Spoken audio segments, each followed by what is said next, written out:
Insperity presents the Small Business Advocate Show with Jim Blasingame, brought to you by FedEx, CareerBuilder.com, and Palo Alto Software. This is a copyrighted production of Small Business Network, Inc., all rights reserved. As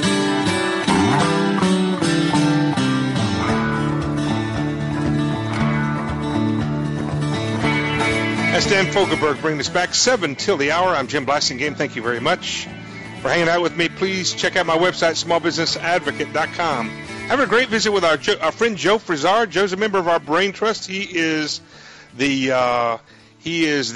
president, the CEO of C&B Asset Management. Was that cbasset.com? Is that right, Joe? cbasset.com. That's correct. Check that out. And he's a gold expert. He's a rare coin expert. He's a precious metal expert. He helps people like you and me diversify our portfolios and add these precious metals in various forms to our portfolio to diversify our portfolios a little bit. Let's talk, Joe, about in the previous segment we talked about these coins and this metal as a hedge in inflation.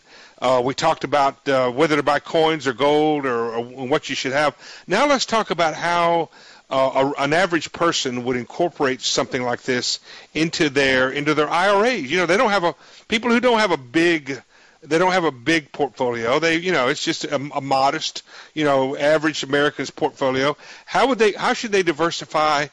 What percentage would you recommend? And how do they get it into, say, an IRA? If they're funding an IRA in 3 months from now, what do they do?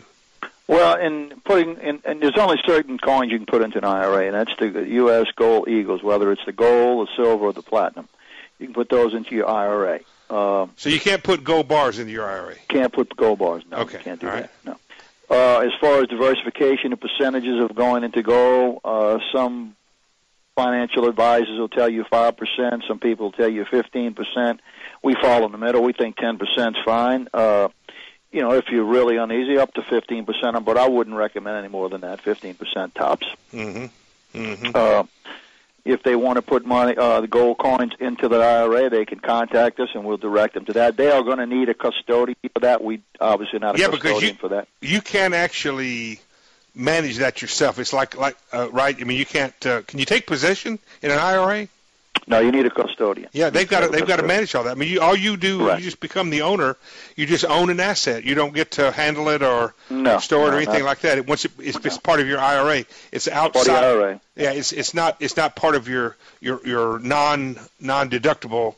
No, it's if they want the portfolio managed, and we can do that for them. And we do that if they have a diversified portfolio. Right. Obviously, if they just have gold, it's pretty simple. You just look at the gold spot price of gold.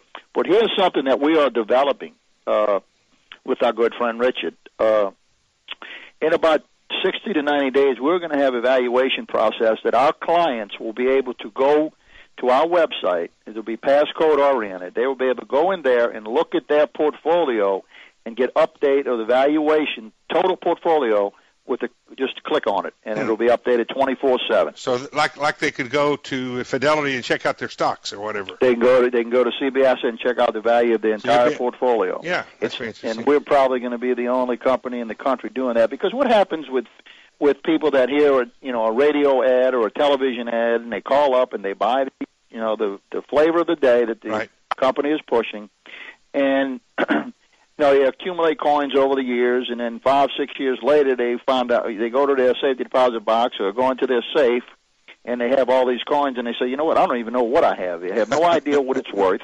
All I have is a bunch of coins in this box. That's what my dad did. That's what my dad did. And the next thing you know, they're calling up people saying, how do I find out what my coins are worth? So we manage it. We'll have this evaluation process. We'll be able to go online, click on it, and there it is. So and then they can decide if they want to move things around or do some trading, move things from one type of asset to the other. We'll visit with it. We manage it. We keep a hands-on approach to it. Do you also do rare coins too, don't you? Oh, sure. And rare coins back. You talked about numismatics. What's the difference in a rare coin and a numismatic? Well, they're both numismatic coins. One has the rarity factor in it, and the other one's which is a second level, or maybe a third level of value. Right. Well, here's the difference. Somebody calls up and says, Joe, I want to buy some $20 gold pieces, some $20 St. Gardens in Mint State 63. I can call up and buy as many as I want. Yeah. Okay, they're ready, available. Okay. Now, if someone calls up and says, I want to get a certain date, I want to have a 24 something or other. Yeah, 24S Saint and 3. Yeah. Well, that's going to take some time to find. Yeah, so those are truly rare. They're not just numismatics. Right. Hey Joe, I got to wrap it up. Thanks for the education today. No problem. Folks, we've learned a lot. C&B Asset Management is the company. cbasset.com is the website. Is the website. Yeah, so check that out, folks, and see if Joe can help you out. Thanks, Joe, for being here. We'll see you next time. Okay. Joe Frisard, ladies and gentlemen. Check him out there. Got to go for this hour. I'm Jim Blasingame, reminding you to always seek excellence, not perfection. I'll see you later. Insperity presents the Small Business Advocate Show with Jim Blasingame, brought to you by FedEx, CareerBuilder.com, and Palo Alto Software. This is a copyrighted production of Small Business Network, Inc., intended for the private use of our audience. Except as otherwise provided by copyright law, all other copying, redistribution, or publication without prior written consent is prohibited. All rights reserved.